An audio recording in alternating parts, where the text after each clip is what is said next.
How's it hanging, fellas? I'm OrosZ and this is another episode of Terraria, and in today's episode I don't know what I'll be doing, because I never know what I'll be doing in any of these episodes.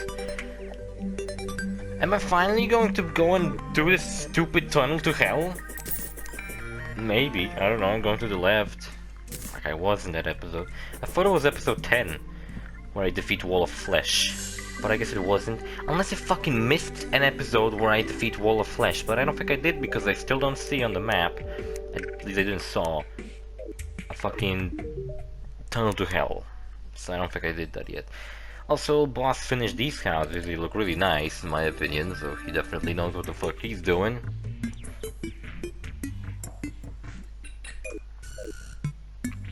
Thank God there are no enemies in this game that literally destroy houses. I don't think there are enemies that throw explosives in. And maybe there are enemies that throw explosives and they can destroy stuff. But none of the bosses can. Yes, I still haven't built one. And there's like some construction going on the beach.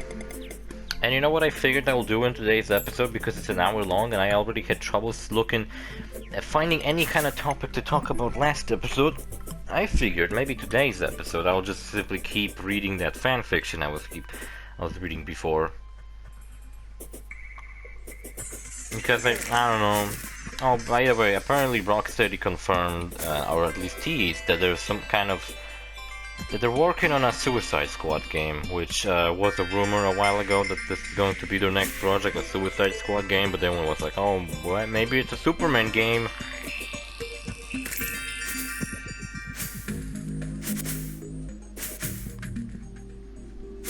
And yeah, I don't know.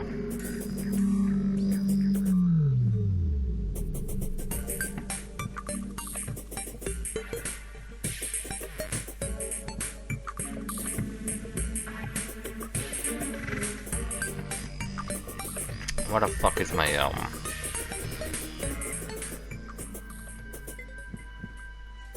where the fuck is my stupid fanfiction? I can't find it.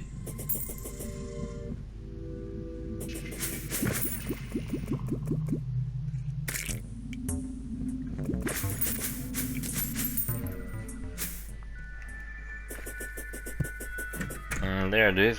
So he built a beach house. That's pretty cool. Looks really nice. Only these desert houses he built that they were kind of... maybe that's what he was going for. He seems to have been going for every different style for each area that he built a house in. And those guys are pretty lucky because they stay in that house pretty much for the rest of the game. There we go. This is the episode. I'm gonna dig a tunnel to hell. This is episode what again? 14. So I was off by 4 episodes. And we're digging a tunnel to hell. That's why this episode is quite long.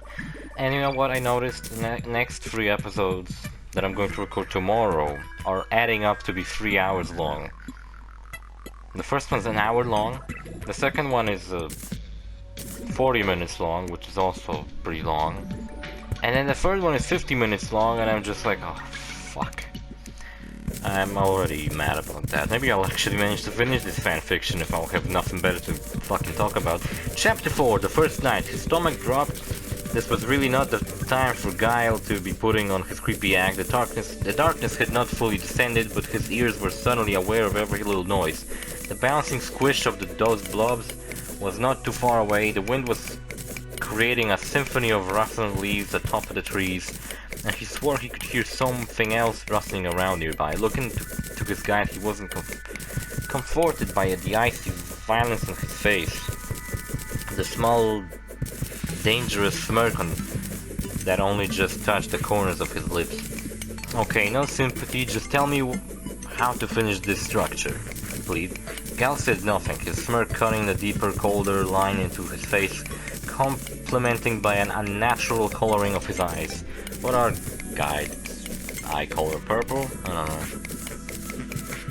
At least these chapters aren't fucking long, but whatever. This one seems to be short. Jumping at the sight of those blobs suddenly coming into view, he nervously stepped out of its path and watched as Schlorp, its body once more formed a dome, creating a seal with the ground. Plop, it jumped, landing closer to him anyway. His heartbeat kicked up a few notches. He stumbled backwards, pulling his axe But then, changing his mind, his sword out of his pouches, he raised in front of him as if it was to ward it off, while trying to move once more out of his path. Its stomach jumped to his throat. It launched itself straight at him. Ah! He screamed, thrusting the sword he had no idea how to use out in front of him. But what he was sure was only the good luck he had since waking up in this cursed place. The sword connected with the blob, its tip just barely piercing the surprisingly elastic membranes holding it together. The blob mass, however, carried its blow shape over the blade, almost as if it were going to just continue its leap to him right through the blade. Before he snapped back the other direction, sailing away from him, standing there, gaped Jewel. He felt like everything was happening too fast.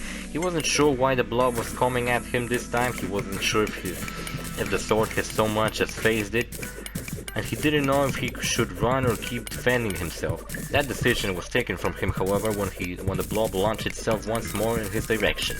Screaming for no reason, he was capable of considering.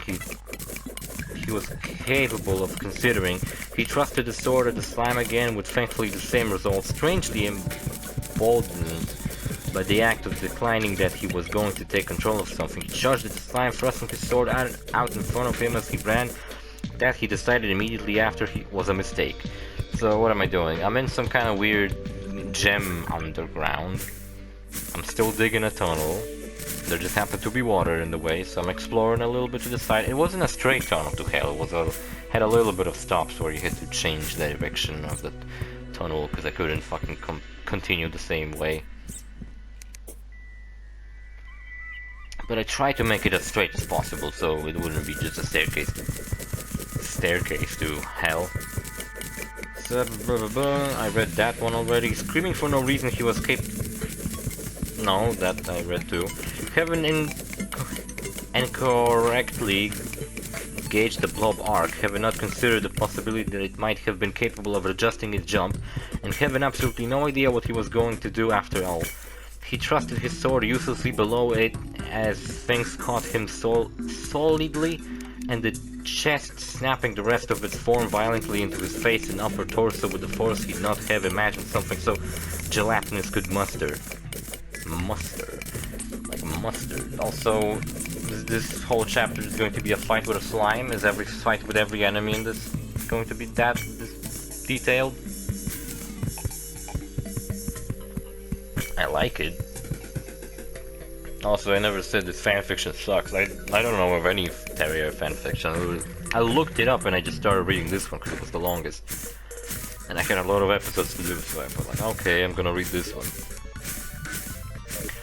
The force of its impact knocked him back to the ground, and then he managed to hold onto the sword even as his vision swung from the violence of its blow. Trying to focus his gaze, he managed to regain his vision, and just enough time to see it leap on top of him once more. If he thought that first blow had hurt, it was glancing slap to the second impact. He had not managed to do so as raise his hands to fend off its second assault, and it landed squarely in the center of his body, launching its perimeter around his side, while the rest of it domed up before bringing its full mass smashing into his core. It used the force of its blow, the same force it used to propel itself across the ground, to do the same, albeit with his much softer body as a platform. And this guy uses complicated words that I don't even know how the fuck to pronounce. God damn. The sound of its jumps, which from anywhere else merely sounded like a healthy plop, resonated through him with what felt like sonic force taking what little breath he had left. He wasn't sure if he could hold still, if he could still see for the first few seconds, as the constellation of stars that swam before his eyes was so far close to have been real. Not wanting to suffer another blow like that, and not sure if he fucking reasonably could, he pushed through his daze and scrambled to his feet, wildly thrusting the sword out around him as he did, using it as much as help him up as to hopefully strike the blob before it could hit him again. Why is he throwing the sword? Thrusting it. That implies he throws it, right? It doesn't mean thrusting as in pushing it forward or something, right? I don't know. And what was undoubtedly the last of his luck, he did in fact manage to connect with it. The thing must have just missed him in its last jump as if his frantic struggle to right himself, his sword wildly flying about. He ended up falling into the blob sword first, the sword first piercing and then pushing through its membrane. He was more thankful than he could have possibly put into words. He watched it explode in a shower of goop. That was just one slime. Falling to his knees right there amongst the goop, his trembling hands still holding the hilt of his sword, which was now sticking into the ground, he felt like weeping with joy as he rewarded his moment of personal reflection. He was knocked face first into the hit of his sword. Grabbing back both the back of his head where he'd been hit and his forehead that had just recently become close with his sword hilt, he fell to the side and forced himself to unclench his eyes and look up at what he was expected to be Gal standing over him with a bag that felt like it was full of sand. What he saw was far worse. At first he wasn't sure if he's seeing things, as it almost appeared that the sky itself was peering down at him. Even in his exhausted state, he knew there was something wrong with that, so he tried focusing more on what he was seeing, only to quickly wish that he hadn't. Oh no. Suspended several feet above his head, no suspended, hovering, flying, swimming through the air, somehow there were eyes. Not normal size eyes, which would have been bad enough, but enormous eyes, slightly larger than his head, that must have come from some gaze of size he'd rather not contemplate. There were two eyes, still trailing veins and other entrails that should have never seen the outside of whatever that thing was. As he watched, one of the eyes came curling down at him, rolling out of the way. The eye crushed into the ground just behind him with a solid thunk that he could feel resonate through the ground. Rolling further and again onto his back, he managed to avoid the second eye crashing down less than the arm length from his head. These must be the flying dead guile he's been talking about. And he was in no state of to defend himself. He was also just barely keeping himself from completely freaking out, and this wasn't helping things. Damn, this thing is longer than I thought. Scrambling to get up and take off on all four initially until he managed to somewhat find his feet. He went from nearby hills. He wasn't sure what he was looking for, but he knew he needed to get out of the open. Throwing a glance behind him, he was dismayed to learn. I wonder if this whole fanfiction is actually like the guy's first experience with the Terraria, or is it just like made up? I guess it could be just made up. Until he managed to somewhat find his feet. He went for the nearby hills. He wasn't sure what he was looking for, but he knew he needed to go out of the open. Throwing a glance behind him, he was dismayed to learn that the ice had washed no time in following him, and in fact were almost close enough to touch. Losing his precarious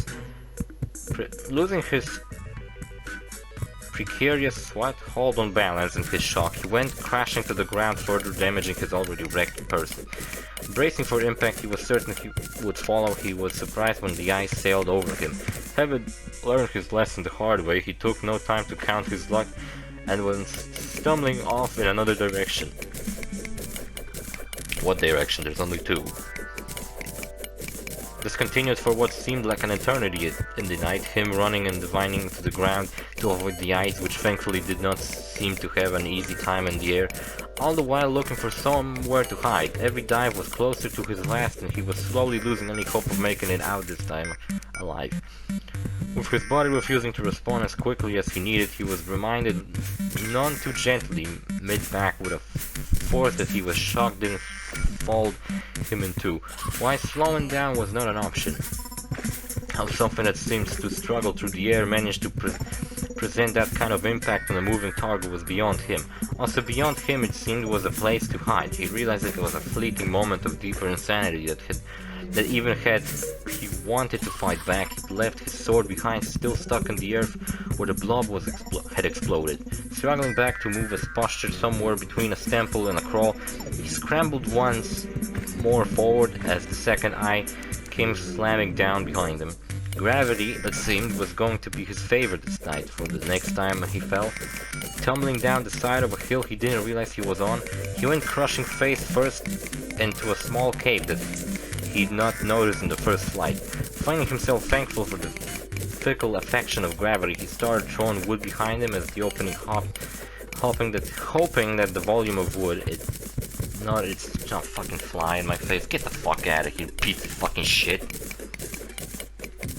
Crashing his face into a cave that he's not noticed in the first flight, finding himself thankful for the fickle affection of gravity, he started throwing wood behind him at the opening, hoping that the volume of wood, if not its changing nature, would at least block the entrance before one of the eyes would make its way to finish him off. Funk, and the sound of eye impact against the wood was far more beautiful to him than any sound he could remember hearing. Terrified to look back, but even more afraid not to, he rolled over to take makeshift barricade and was beyond the point where he fuck off, you piece of shit. Motherfucker, hold on. I got nothing to kill it with. Ah, it flew away. Piece of shit, go away.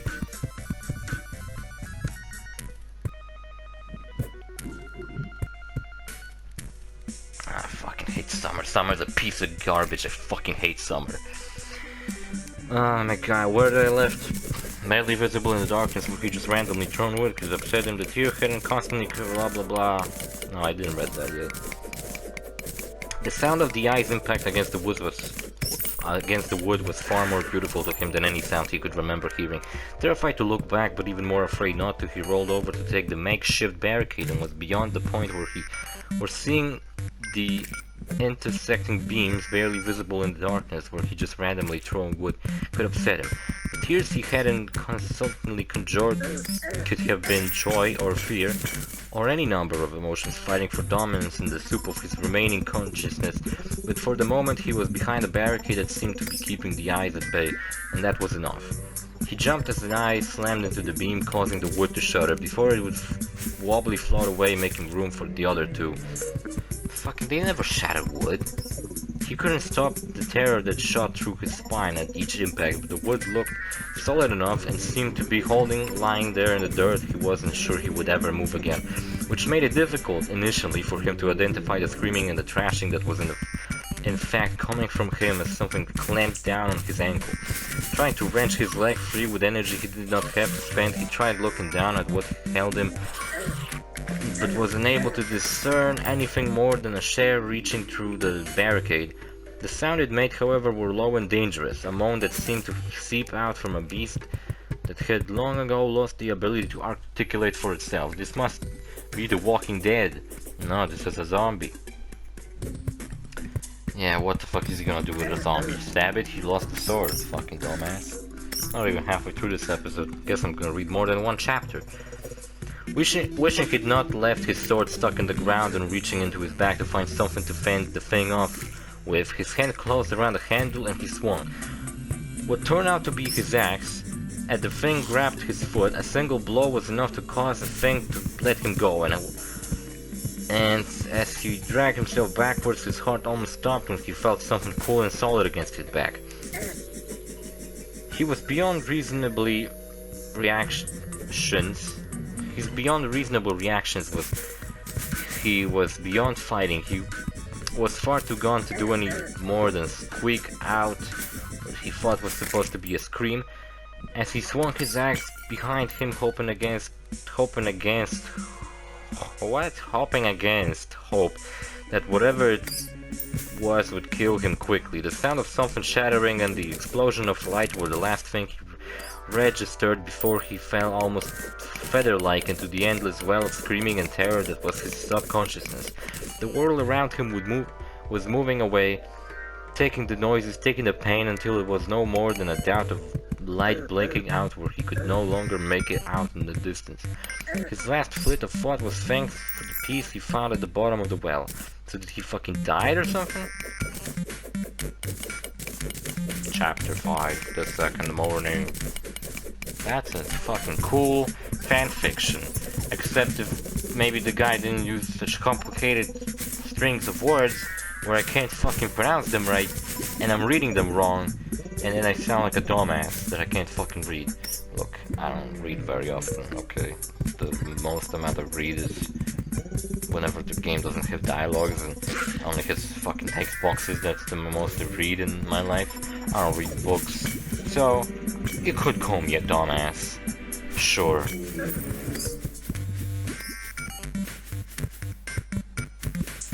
Well, yeah, well, I got no defense. I'm just a dumbass. I can't fucking read properly. Also, there's a fucking... like a little... what's it called? Not a volcano, it's a...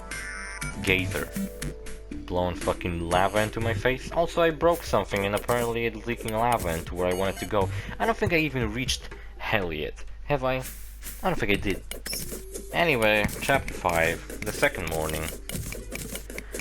Ah, brother. His first sensation was the hard, cold dirt beneath him, as this was one sensation that he thought he'd ever experienced. It was actually a pleasant sensation. His second sensation was the lack of pain. It was so wonderful on top of the first that he chose to lie there with his eyes closed for a bit and just enjoy the dirt. He decided not to question how losing consciousness in a cave and spending an unknown time lying in the dirt was sufficient enough to allow his body time to recover from the nightmare that was the previous day. The only thing ruining his enjoyment was the strange, soft but constant noise coming from nearby. Figuring that whatever it was had plenty of time to finish him off while he was sleeping, he continued to lie there for a few minutes as he went over the events of the previous day, waking up in an unknown land, dealing with a guy who seemed to know more than he was letting on and was more than a little on the crazy side, exploding trees, bags that were deeper on the inside, vicious blobs of goo, giant violent flying eyes, and something that sounded like it shouldn't have been. He had quite a day, and he had more of the same to look forward to. He wasn't sure he really wanted to get up at all. As happy as he was just lying there, his lack of pain and fear reminded him of something he'd completely forgotten about in all the fun he'd been having. His stomach, the strange noises coming from nearby were actually softer than the growls coming from his gut. Perhaps he'd been keeping whatever it was at bay with the sound of his hunger.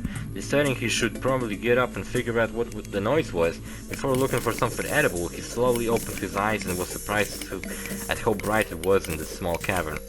His eyes gradually adjusted to the light as he sat up, and he looked around for the first time. The cavern was hardly a cavern at all, more a hole in the side of a hill that happened to be tall enough for him to stand in if he chose. So he chose. It only went back maybe a few paces and was just wide enough that 3 or 4 people could stand shoulder to shoulder if they were really comfortable with each other. Dirt mixed with a few sections of rocks and odd vine sprouting from the ceiling like a confused plant that didn't know what it was supposed to grow towards the sun, not away from it.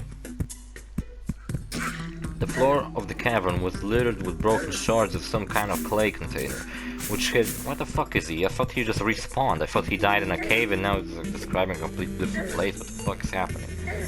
The floor of the cavern was littered with broken shards of some kind of clay container, which he... oh, I guess he must have like fell down the cave. I guess he didn't die.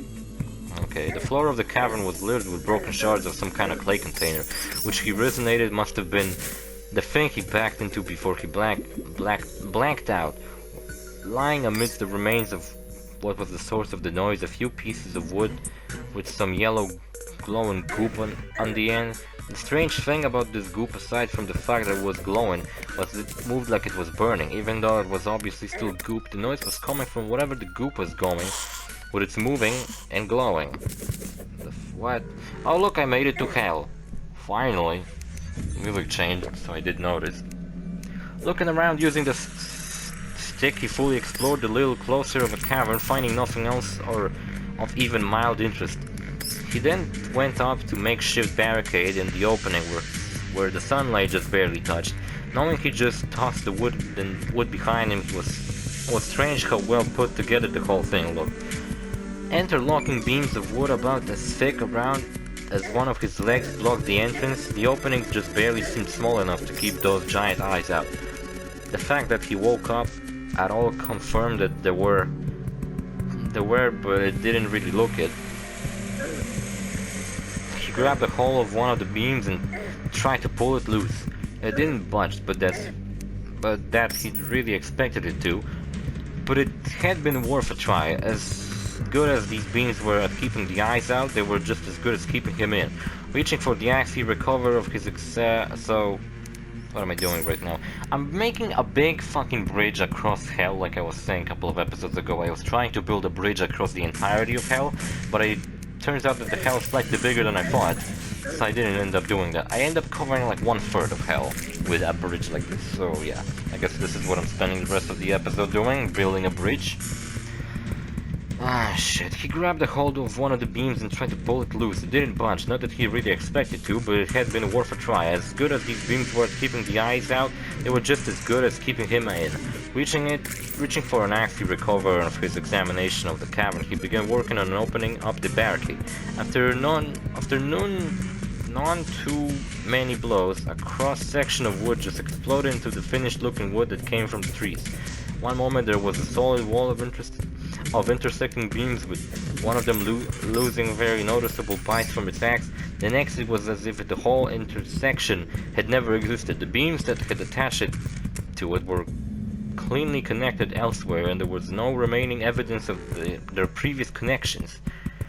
Jumping a little at the sudden change, he wasn't as phased as he had been only one day prior. It wasn't that he was okay with the wood changing its shape right before his eyes, but after last night he decided that it isn't worth freaking out about. Taking his axe to a lower beam, he removed another intersection and created an opening just big enough for him to walk hunched through. He wasn't sure what he'd been going into, but he didn't think hiding in a small cave until he starved to death was a good option. So there wasn't really another choice. Also, didn't in chapter 3 he like build a house? Why the fuck he didn't just stay in the house? Didn't even chapter 4 start with him in a house? Why the fuck did he run out of it and into some cave? As his eyes readjusted to even brighter light of the sun, he decided to force one of the glowing sticks into the dirt above his hiding place. While the toughest of sleeping in the small dirt cave again didn't appeal to him, it was certainly better than the alternative, as he wasn't sure what this day would bring. He figured setting it up so that he could find his way back wasn't a bad idea. With that in mind, he set one into the dirt at the top of the small hill he'd fallen down as well, satisfied that he'd just be able to find his location again, providing the sticks didn't just stop glowing, get knocked back, covered up or carried away by something. He turned his thoughts towards sustenance. Looking around from his limited vantage, he realized that he had no idea what he was looking for. It wasn't like he had any idea how to hunt, what vegetation was safe to eat, or where to find potable water. Really, as much as he hated the idea of it, he could use Kyle's help on this, assuming he wasn't gleefully looking for his corpse. "So you made it then, good for you," Kyle's voice broke into his thoughts. Pulling his axe out, he hired looking around for a source of his voice. "Not thanks to you. And what are you going to do with that?" Gal asked from right behind him. Jumping as he turned to face him with his axe held defensively between them, he answered, "That depends. Why didn't you just stand there while I was being attacked? I tried to get you ready. I warned you all through the day. The fact that the night caught you so unawares was your fault, and you fought alone," he answered, a wary sound in his voice. "Yeah, well, there's a difference between being unsympathetic and telling me that you still enjoy watching me get torn limb from limb," he replied angrily. "I also told you that this place gets to me from time to time. Between that and a full day warning, your reaction is rather comical," Guy informed him. "What are you talking about?" he screamed, his retort. You were ready to gleefully watch me torn limb from limb. That's a little more than this plate gets me covers. What? This plate gets to me covers? You're rather stuck on that thing, aren't you?" Guile answered, unfazed by his rage. "Of course I was," he raged interfectually. As much as he hated it, yelling at Guy wasn't going to benefit him at all. In fact, trust him or not, Guy was the best source of information in this place, and up until this point he'd actively tried to harm him. Turning a wail away at the nearby trees, he let out his frustration in what he felt was probably a more productive manner. After felling a fall trees, he calmed down enough to put away his axe and turned back to Guile. Just tell me what I'm supposed to eat around here, he asked with no pretense of civility. Well, that depends on how much work you want to put into it. If you're just looking to quiet the roars of your gut, you can eat those mushrooms over there. If you're rushing over to where the guy was pointing, he noticed the guy's voice faded out. Crouching down, he grabbed the cluster of the substance-looking orange and red sprouted mushrooms the guy was in what indicated. As hungry as he was, he spread no thoughts for the potential side effects of eating a raw, unwashed mushroom from the ground. I don't think they have any fucking side effects. Oh look, boss joined me in hell. That's nice. Crouching down, he grabbed one of the clusters of substantial looking orange, blah blah blah, thoughts of the potential side effects of eating raw, unwashed mushrooms from the ground, and was only prevented from shoving bits of it into his mouth by the thing intense and staying firmly where it was, rooted to the ground. After a few hurley pulls, he kicked the thing and was only rewarded with a slightly shudder from the surprising durable plant. Why won't you let me eat you? He shouted at the mushroom. One cannot generally eat what one has yet to harvest, Gal responded instead. Glaring in response, he restored, I'm trying to harvest it, but it doesn't seem to want to be harvested, kicking it again to make his point. You look more like you're trying to attack it with your feet, that was the response he got. Taking a deep breath, instead of yelling again, he slowly bent down and pulled firmly on the mushroom instead, looking up sharply at his guide. Well, that also did nothing, and snapped, kicking, pulling, it doesn't matter. What do I need to do? Imagine I'm going into my stomach. Cause I got that covered, he ended, his voice going up a notch anyway. With a smirk, Guile answered him, it matters not what you're imagining if you're using the wrong tool for the job. Yeah, what is the tool for picking up mushrooms? Anything that can do damage to it. My spinny ball can fucking pick up mushrooms. Glaring, he pulled the axe out and swinged it almost against the ground. He tried to imagine it chopping the mushroom free. As the axe came close to the mushroom, all three popped up from the ground without an axe even needing to make contact. He glared at them for a moment before they bounced towards him and vanished from sight, causing him to jump as he did. Where did he began to ask, but a moment of insight caused him to reach into his pouches, where he did in fact find that the mushrooms had gone, much like the wood from before. Pulling one out, and he was caught off guard by how much smaller it was in his hand than it had been when it was still planted in the ground. What happened to it? He tried asking. It moved into your pouches after you harvested it from the ground, so you seem to have already discreet for yourself, Guile answered, biting back. And what if he would bite the mushroom while it was attached to the ground? What would happen then, huh?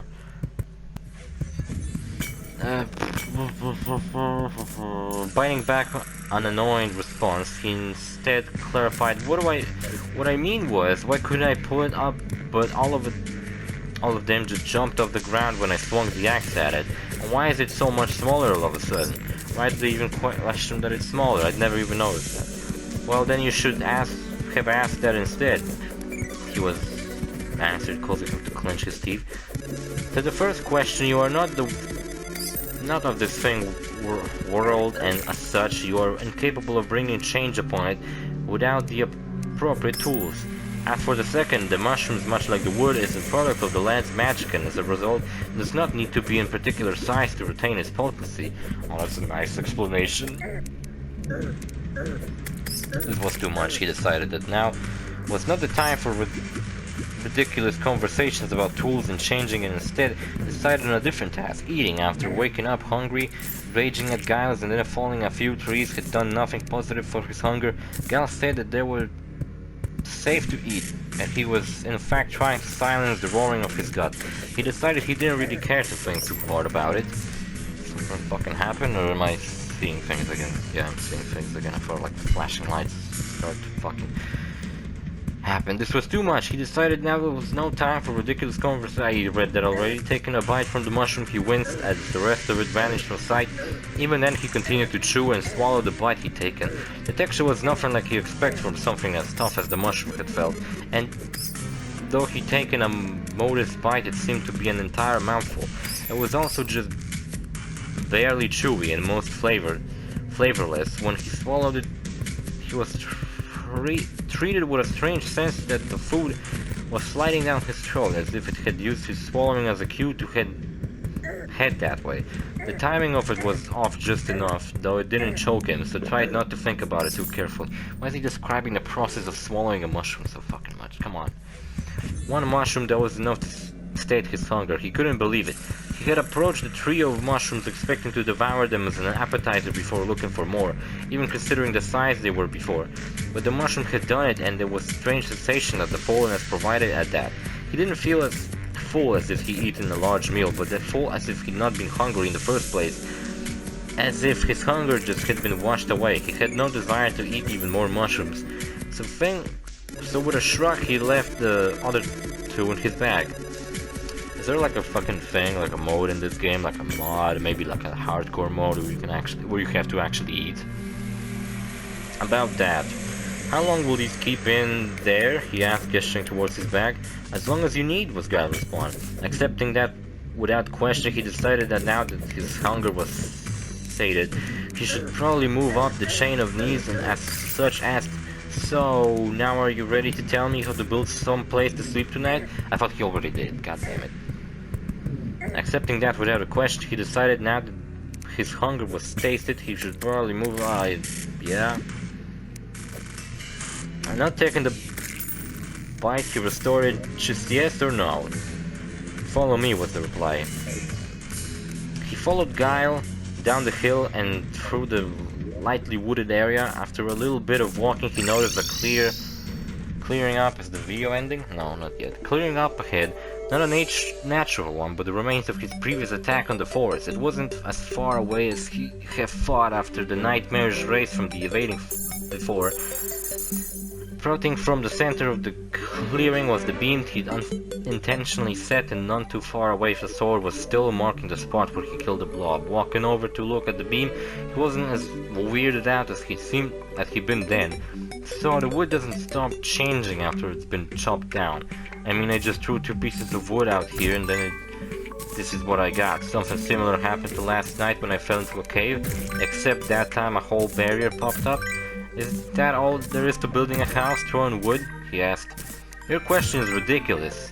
Yes, you can throw wood into walls as part of making a house, but without these directions you're not going to make a house as much as a clump of unconnected beams, Gal answered him. First you need to put a frame. After you are finished with that, I'll show you how to make walls. I mean, look, my house is just a rectangle. And also, what the fuck does he mean, frame? And then walls. Just fucking build walls, ceiling, and a frame at the same time. Just how it works. Okay, so I just need to plan where I'm throwing my wood then, so I can do that, he replied. He pulled his sword from where he stood, stuck into the ground from the night before, and began drawing a line in the dirt. Starting from beam, walking off a dozen paces in one direction before dropping another 2 pieces of wood there. Looking down on the ground, he was frustrated to see that their wood was just lying there in the dirt. What the heck? He yelled. Why did that wood, pointing at the beam, change and this would not? What were you thinking when you dropped the wood? Gal asked him. I was trying to drop 2 pieces here, just like I threw those before, he responded rather heatedly. Yes, but were you trying to build something this time, or were you just trying to set them down? Gal asked, as usual, not responding to his high-tended emotions. I was setting them there to mark the corners so that I could finish planting this thing out, he replied, still frustrated. So dropped pieces of wood served that function just fine then, was Gal's response.